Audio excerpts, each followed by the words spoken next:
इस वीडियो में हम MBA semester 3 specialization consumer behaviour का PYQ और एग्जाम पैटर्न डिस्कस करेंगे। इस पेपर के दो पार्ट्स हैं। पार्ट ए करना मैंडेटरी है जो कि 20 नंबर का है। पार्ट बी में आपको 6 क्वेश्चन दिए गए हैं जिनमें से आपको कोई 4 करने हैं। तो स्टार्ट करते हैं वीडियो को। पहला क्वेश्चन हमारे पास है जो कि पार्ट ए से है। A certain store was keeping a number of brands of washing machine. They had washing machines to cater to the needs of all the segment of the society. तो एक store है washing machine का जिनके पास हर तरह की washing machine होती है जो कि सोसाइटी के हर तरह के लोगों की नीड्स पूरी करती हैं। They were stocking IFB, Videocon, BPL, National Godrej and local made washing machine as well. Brand बता दी कि क्या क्या मशीन रखती हैं, लोकल भी रखती हैं। They had both automatic, semi automatic and manual machine. और टाइप्स ऑफ मशीन भी बता दी क्या क्या होते हैं। The automatic machine were bought by the higher income group, ठीक है जी। Middle income group were content with semi automatic और manual hand operated machine were for the lower class of the clientele. मैंने बता दिया कि कौन कौन से ग्रुप्स ऑफ पीपल कौन कौन सी टाइप की मशीन खरीदते हैं। And also those living in the rural area, ठीक है, where electrification was not complete or the electricity went off for days together. It was observed that when customers came to buy an automatic machine, they usually came with their spouses and they looked mainly at the color, style of functioning, electric consumption, care for handling, price factors etcetera. बताया जा रहा है कि भाई क्या क्या चीज़ें ध्यान में रखते हैं जब वो मशीन परचेज करने आते हैं ऑटोमेटिक वाली, और मेनली उसमें हस्बैंड वाइफ होते हैं। Many customer would not buy on their first visit. बहुत से लोग पहली बार में वो नहीं खरीदते, जब पहली बार देखने आते हैं तो they would come back after an interval of time, बाद में आते हैं तब खरीदते हैं। और after careful consideration of attribute that they were looking for, many would lower their choice and come back to buy semi automatic instead of automatic. यानी कि जो ऑटोमेटिक देखने आए होते हैं बाद में जब वो आते हैं तो ऑटोमेटिक ना खरीद के सेमी ऑटोमेटिक में आ जाते हैं खरीदने के लिए। The sale was observe to be highest during marriage season. शादियों के टाइम पे इसकी सेल बड़ी होती है और फेस्टिवल के टाइम पे there was a great influences of the house wife in buying these. Great influences है हाउस वाइफ में इन मशीन को खरीदने का, as they were the ultimate user with a lot of information imparted by the media and the children being exposed to it for several hours in a day.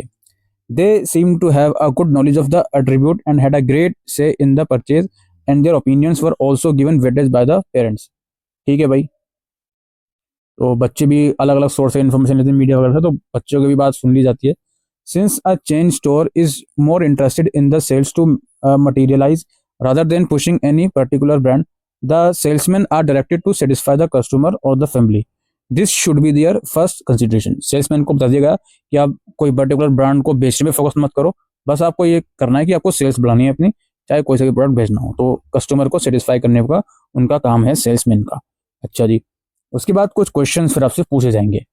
पहला question है, how does the store cater to the diverse need of different societal segment with its range of washing machine brand and type? How do income level and rural context influence the choice of machinery? तो पूछा जा रहा है कि किस तरीके से वो अलग अलग समाज के लोगों की जो नीड्स हैं उसको फुलफिल कर रहे हैं वॉशिंग मशीन के थ्रू, और इनकम लेवल जो होता है और कहाँ पे वो लोग रह रहे हैं वो किस तरीके से इन्फ्लुएंस करता है मशीन को परचेज करने की चॉइस में।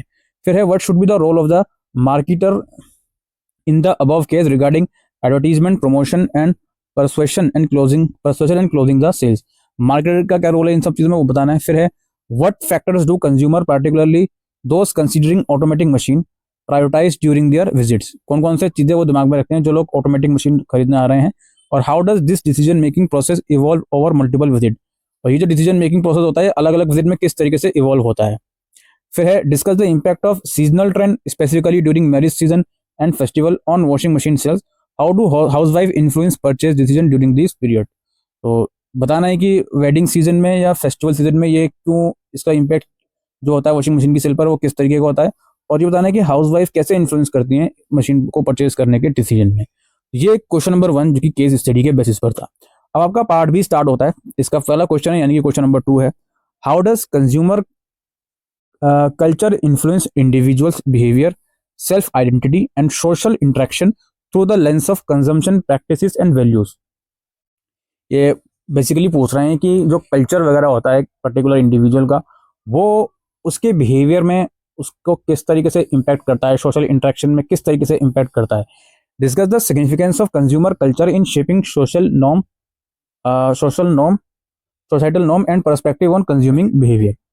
उसके बाद discuss the key components of the angle and Blackwell model of consumer behaviour, emphasizing its effectiveness in comprehending consumer decision making process. Furthermore, explore the factors that contribute to the perception of risk in consumer decision making, considering both internal and external influences. इसके बाद examine the diverse learning theories employed in understanding consumer behavior. कुछ theories भी होती हैं जो consumer behavior को समझने में मदद करती हैं, highlighting their respective principle and application. Evaluate how these theories contribute to comprehending consumer decision making processes and shaping marketing strategies. उसके बाद है the psychoanalytic theory rooted in unconscious desires and drive, and the cognitive theory focusing on mental processes like perception and problem solving. Both offer insight into consumer motivations and behavior. Can you detail how these theories shed light on why consumer make certain choices and how marketers use this understanding? Next question है examine the Howard and Schultz model of consumer behavior, detailing its core principle for understanding consumer decision making. Evaluate the strength of this model in elucidating the consumer decision making process, highlighting its structured approach and emphasize on cognitive processes. उसके बाद last है describe categorization process and discrimination in consumer perspective. In consumer perception, how do different type of threshold impact consumer decision making. तो ये था दोस्तों आपका PYQ और examination pattern consumer behaviour MBA semester 3 का। उम्मीद करते हैं ये वीडियो आपको यूजफुल लगी हो, तो वीडियो को शेयर करिएगा। Thank you.